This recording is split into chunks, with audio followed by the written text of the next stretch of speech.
नमस्ते साथीहरू, ल आउनुहोस् दसैँको रमझमको लागि चाहिँ अब म तपाईहरुलाई एउटा आइटम खसीको फोक्सोको भरेको फोक्सो कसरी बनाउने भन्ने कुराहरु तपाईहरु सामु राख्न गइरहेको छु। यसको लागि चाहिने सामग्रीहरुमा सर्वप्रथम तपाईहरुसँग चाहिँ एउटा सिंगो खसीको फोक्सो, यो खसीको फोक्सो चाहिँ हामीले चाहिँ पखालेर सफासँग यसलाई चाहिँ तयार अवस्थामा राखेका छौं र खसीको फोक्सोको साथसाथमा तपाईले चाहिने सामग्री भनेको चाहिँ 4 वटा अंडा। हेर्नुस् है, यो 4 वटा अंडा चाहिँ तपाईलाई आवश्यक पर्छ। त्यसपछि मैदाको पिठो यो चाहियो। अनि मैदाको पिठो चाहिसकेपछि तपाईलाई चाहिँ 1 चम्चा बेसार र जीरा, यो चाहिँ तपाईको जीरा भयो 1 चम्चा, अनि बेसार 1 चम्चा। त्यसपछि चाहिँ नुन तपाईहरुले अलिकति स्वाद अनुसार चाहिँ आफू एड गर्नु होला। र अन्तिममा चाहिँ तपाईले चाहिँ दुध, भैँसीको दुध। र कसैले चाहिँ साथीहरु बिना दुध पनि फोक्सो भरेर चाहिँ फ्राई गर्ने गर्छन्। र दुध भर्नुभयो भने, दुध राखेर भर्नुभयो भने चाहिँ यसको टेस्ट अलिकति फरक आउने हुनाले मैले चाहिँ दुध पनि राखेर यो फोक्सो भर्न गइरहेको छु। र त्यसको लागि एउटा तपाईलाई खाली बाउल यो चाहियो। यसमा चाहिँ तपाई यो सबै चीजहरु चाहिँ मिक्स गरेर चाहिँ यसलाई चाहिँ राख्नु पर्यो। र 2 लिटर पानी तपाईको तयार अवस्थामा राख्नुस्। यति सब भइसकेपछि तपाईले चाहिँ एकैछिनको लागि चाहिँ यो फोक्सोलाई चाहिँ साइडमा राख्नुस् र आवश्यक सबै सामग्रीहरुलाई चाहिँ यहाँ घोल्ने प्रयास गर्नुस्। र सबैभन्दा पहिला तपाई मैदा राख्नुस्। यो मैदा भइहाल्यो, मैदा राख्नुस्। त्यसपछि जीरा राख्नुस्। त्यसपछि बेसार राख्नुस्। त्यसपछि नुन राख्नुस्। त्यसपछि यो दुध यसमा घोल्नुस्, राख्नुस्।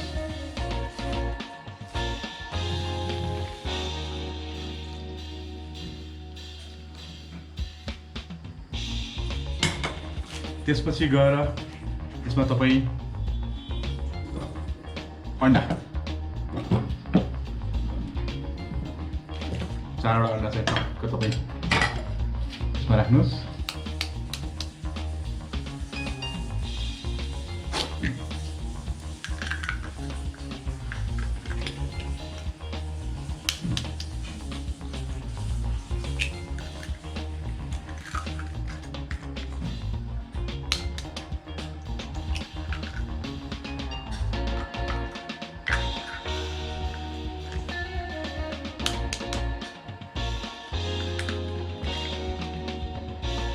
यसरी 4 वटा तपाईले राखेपछि यसमा हल्का पानी राख्दै फिट्ने काम गर्नुस्। मजाले फिट्नुस् है साथीहरु। वाउ, यसको कलर हेर्नुस् त, यो हो नि त तरिका। हामी नेवारीमा चाहिँ तपाईको यो सो फ्राई भन्छौं, फोक्सो फ्राई पनि भन्छौं, फोक्सो तारेको पनि भन्छौं। र दशैंमा चाहिँ विशेष गरी तपाई हामीले चाहिँ यो अष्टमीमा हाम्रो भोज खाने चलन अनुसार चाहिँ कुचिबेको लागि चाहिँ यो फोक्सोको चाहिँ आइटम परिकार अनिवार्य रूपमा राखिएको हुन्छ। यसलाई यसरी मजाले घोल्नुस्।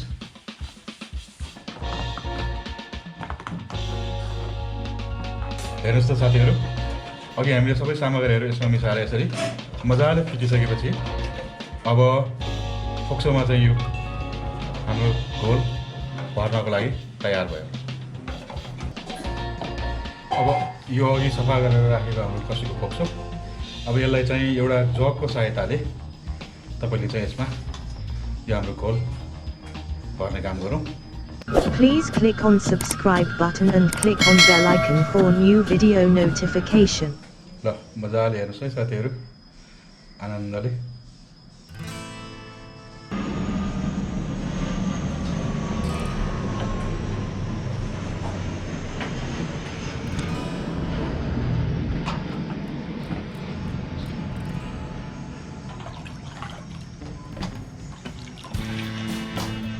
यो घोल भर्ने बेलामा साथीहरू तपाईँले मजाले यसलाई उठाइकन टाइट तरिकाले चाहिँ गर्नुपर्ने हुन्छ। अहिलेसम्म फुक्नु परेको छैन, यसलाई फुकिकन चाहिँ टाइट फिटमा चाहिँ भर्नुपर्ने हुन्छ।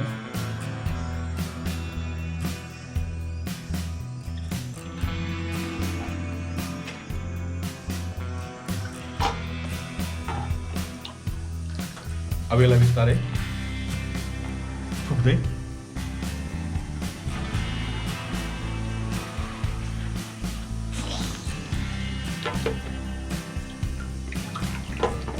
यसलाई फुलाएर यो घोलहरू चाहिँ हाल्ने काम गर्नु होला।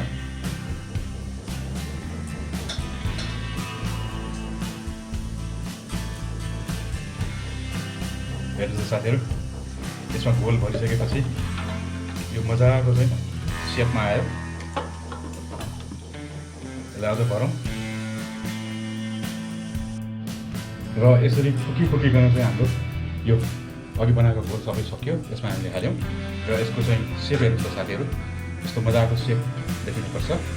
अब यसलाई चाहिँ हामी यो माथिको भागलाई चाहिँ एक टुक्रा आलु अथवा चाहिँ मैदाको पिठोको डल्ला चाहिँ हामी यहाँ राखेर यहाँभित्र राखिसकेपछि त्यसलाई चाहिँ हामी के गर्छौँ, यसलाई चाहिँ बन्द गर्ने काम गर्छौँ। र मैले यहाँ एक टुक्रा आलु रेडी बनाएर राखेको छु, यसलाई म यहाँ भित्र यसरी छिराइदिन्छु। यसरी भित्र छिरिसकेपछि एक टुक्रा धागोले यसको मुख चाहिँ म बन्द गर्ने प्रयास गर्छु। त्यहाँनिर मैले एउटा धागो रेडी बनाएर राखेको छु, हेर्नुहोस्। अब यसलाई चाहिँ मजाले चाहिँ बाँधेर यसको मुख जस भित्रको लिक्विड चाहिँ बाहिर नआओस्, यसलाई यसरी बाँध्ने काम चाहिँ हामी गर्छौँ। यसरी चाहिँ धागोले मजाले बाँधेर चाहिँ यसलाई चाहिँ भित्रको लिक्विड बाहिर नआओस् भनेर चाहिँ यसलाई हामीले ब्लक गऱ्यौँ र ब्लक गरिसकेपछि यो चाहिँ हाम्रो फोक्सो अब उसिन्नको लागि चाहिँ रेडी भयो। अब यो अघि हामीले चाहिँ भरेर रेडी बनाएको फोक्सोलाई चाहिँ उसिन्नको लागि चाहिँ मैले यहाँ पानी बसालेको छु र लगभग चाहिँ फोक्सो आधी डुब्ने गरी पानी चाहिँ तपाईँले अड्कलेर राख्नु होला र पानी अड्कलिसकेपछि त्यसमा चाहिँ तपाईँ फोक्सो राख्नुहोस् र फोक्सो राखिसकेपछि करिब चाहिँ 15 देखि 20 मिनट यसलाई मजाले पाक्न दिनुहोस्।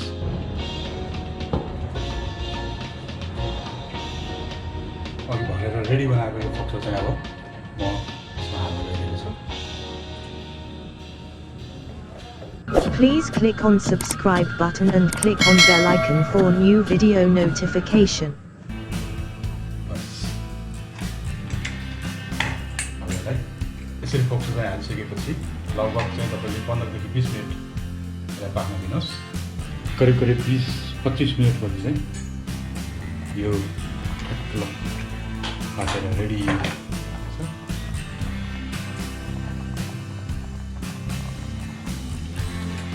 अब यसलाई चाहिँ करिब चाहिँ 15-20 मिनट सेलाउनको लागि छोडिदिउँ। त्यसपछि चाहिँ यसलाई पिस गरेर फ्राई गर्नुपर्छ। कलर निस्केछ साथीहरू। अब यो फोक्सोलाई चाहिँ हामी मजाले आफूलाई कत्रो साइजमा खानु मन लाग्छ त्यो साइजको चाहिँ अनुसार चाहिँ पिस गरौँ र काट्ने काम चाहिँ गरौँ।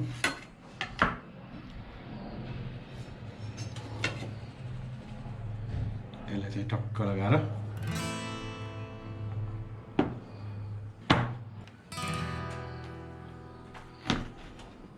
बस हेर्नुहोस् त के मजाले भरिएको छ। ल साथीहरू, यसलाई चाहिँ हामीले चाहिँ काटकुट पारेर रेडी बनायौँ फोक्सो। अब यसलाई चट्ट लगाएर चाहिँ फ्राई गर्छौँ। फ्राई गरिसकेपछि यसलाई चाहिँ मजाले दसैँ मनाइन्छ। अब फ्राई गर्न जाउँ है त साथीहरू। ल साथीहरू, अब चाहिँ पहिला ग्यास अन गरौँ। त्यसपछि प्यान बसालौँ। प्यानलाई एकछिन ताप्न दिउँ। त्यसपछि यसमा चाहिँ तेल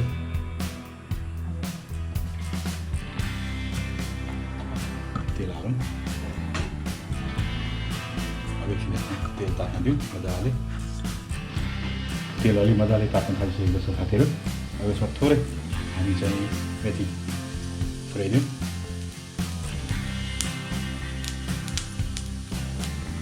अब यो मेथी जडिसकेपछि चाहिँ अलिकति बेसार फेरि हाल्नेछौँ। अघि हुन त अगाडि नै हामीले बेसार मिसाइसकेका छौँ, तैपनि थोरै बेसार हाल्ने काम गरौँ। र त्यसपछि बल्ल अब हामी चाहिँ तयार पारिरहेको चाहिँ फोक्सो मजाले चाहिँ हाल्छौँ।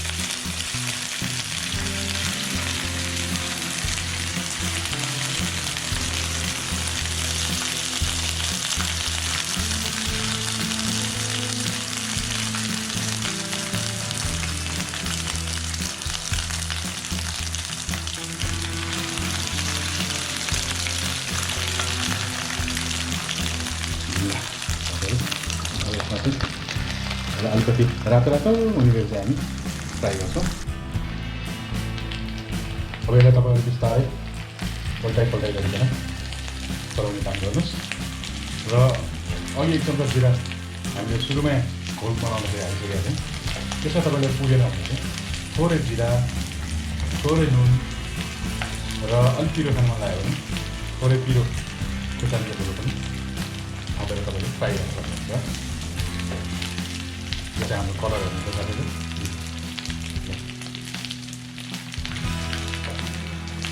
यसलाई मधुरो हातमा चाहिँ एकछिन तपाईँलाई मजाले भुट्नुहोस्। Please click on subscribe button and click on bell icon for new video notification.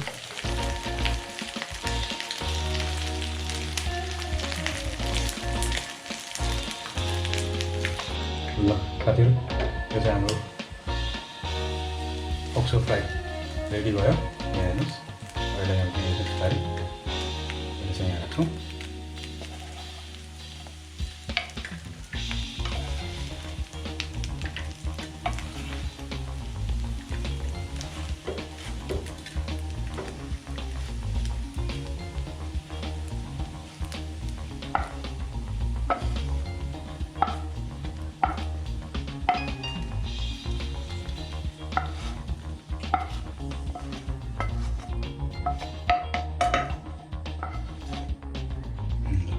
साथीहरू, यो चाहिँ हाम्रो फोक्सो फ्राई रेडी। अब यसलाई चाहिँ सर्भ गरेर खान सकिन्छ।